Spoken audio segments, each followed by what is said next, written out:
السلام علیکم۔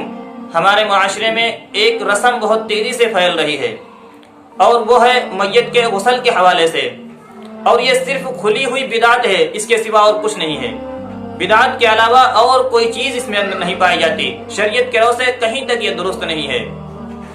اور وہ کھلی ہوئی بدعت، وہ کھلی ہوئی رسم کیا ہے کہ ہمارے معاشرے کے لوگوں میں، عورتوں میں خاص طور سے یہ بات پائی جاتی ہے کہ جہاں پر میت کو غسل دیا گیا، جس جگہ پر میت کو غسل دیا گیا ہے، وہاں پر 3 دن تک چراغ روشن کیا جاتا ہے۔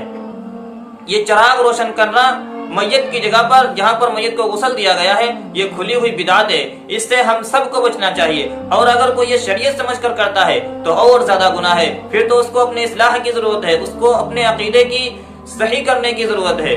اگر کوئی ایسا عقیدہ رکھتا ہے کہ یہ شریعت میں ہے اور یہ سنت سمجھ کر یا پھر اور کوئی چیز سمجھ کر، یعنی شریعت سمجھ کر کرتا ہے، تو بہت بڑا اس کا گناہ ہے۔ بلکہ شریعت میں اس کی کوئی گنجائش نہیں ہے، یہ صرف کھلی ہوئی بدعت ہے، بنائی ہوئی ایک رسم ہے جو ہم مسلمانوں کے اندر پائی جاتی ہے، اور اس سے ہم سب کو بچنا چاہیے۔ نہ تو وہاں کوئی میت کے اثرات رہتے ہیں اور نہ ہی میت کا کوئی وہاں پر دخل رہتا ہے۔ لوگ کہتے ہیں کہ یہاں پر میت کے کچھ اثرات باقی رہ گئے، چراغ روشن کریں گے اس سے سب ختم ہو جائیں گے، ایسا کچھ نہیں ہے، یہ صرف کھلی ہوئی بدعت ہے، ہمیں ان سے پرہیز کرنا چاہیے۔